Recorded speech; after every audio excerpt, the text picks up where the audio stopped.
Wake up to reality. You crave power. Everything you do is in hopes that it brings you more power. The money you make, your studies, and the weight you lift, it is all for power. And yet, people will pretend it isn't true.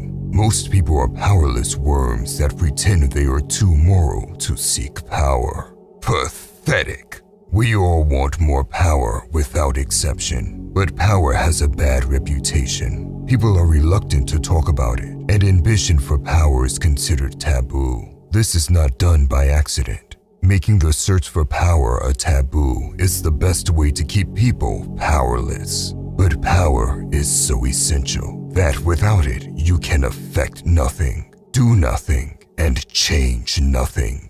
If you are tired of being powerless or want to gain more power, you are at the right place. I will teach you 4 strategic ways to gain power as a man. Number 1, pick your words. Everyone knows words carry weight, but what does it actually mean? Language is both expressive and constructive of reality, meaning you shape your own version of reality with your words. However, if you are not aware of the words you use, it can be used against you. Let me explain how it works with a simple example. Listen. One of the most feminine countries in the world is the Netherlands. And here's what's interesting about it. When a woman gets pregnant in the Netherlands, they don't just refer to the woman as pregnant. They actually refer to both the woman and the man as pregnant. You will find men saying, "We are pregnant." If you use the slightest bit of common sense, you would instantly see how flawed it is to refer to the couple as pregnant instead of just the woman. If the woman were to die, suddenly no one is pregnant anymore. But if the man were to die, nothing changes about the pregnancy. I should not even have to explain why the concept is garbage. But here's what's important. Equality is such a big concept in the Netherlands that this terminology is normal for Dutch people. If you were to live there and get used to speaking their language, you may subconsciously get pressured into using the same terminology, which further enforces the idea that men and women are the same.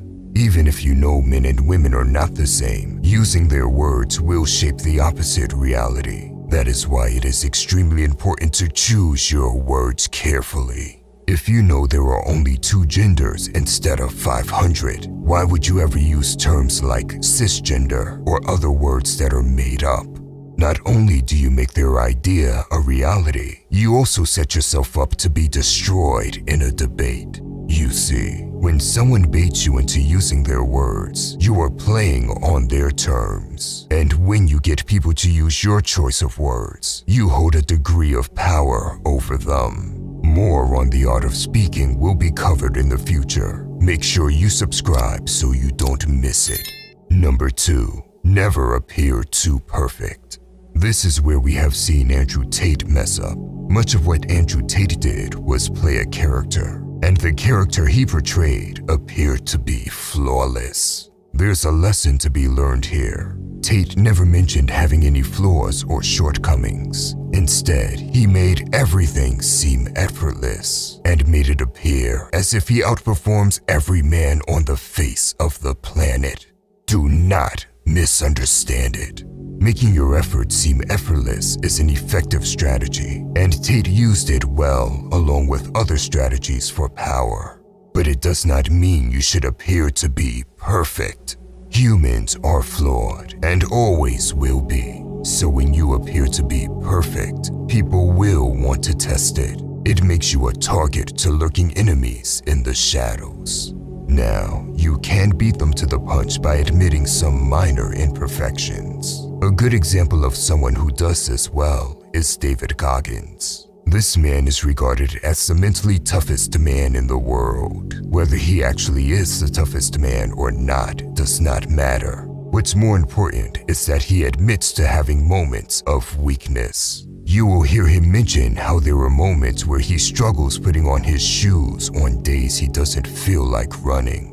This makes him a relatable human like everybody else, and it lowers the number of enemies that envy him.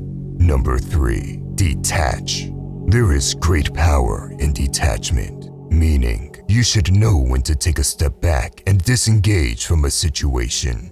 For example, if there's a problem that needs to be solved, take a step back. Bumping your head against an obstacle will not make it go away. But if you take a step back, you are able to get a broader view of what is going on, giving you the ability to figure out a solution.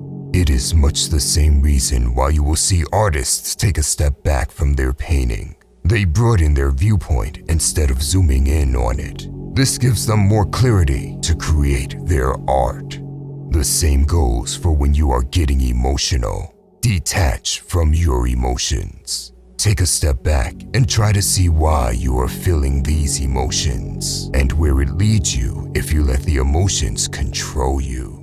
When you disengage from a situation, you create perspective awareness. Sometimes this means taking a step back in your mind, and sometimes it actually means physically taking a step back in order to create a broader viewpoint.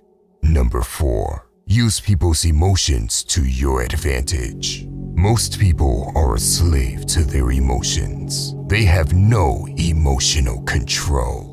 This means that if you can figure out what makes them emotional, you become the master of their emotions. And by extension, this makes you a master over them. If your enemy is quick to anger, seek to irritate him, not in a way where you become his target, but in a way where his anger will either help you or self-destruct him. His anger will turn into your weapon if you know how to use it correctly. I have spoken many times about the importance of emotional control on this channel and about how many people lack basic understanding of emotions. But people's lack of emotional control actually turns into an advantage once you know how to use their emotions against them. Do not let an outburst of emotions go by unnoticed. Make notes of it, even if it's just in your head. This information can always be used to your advantage in the future. By the way, if you want to level up in life, don't forget to show some love by hitting the like and subscribe button. Until next time.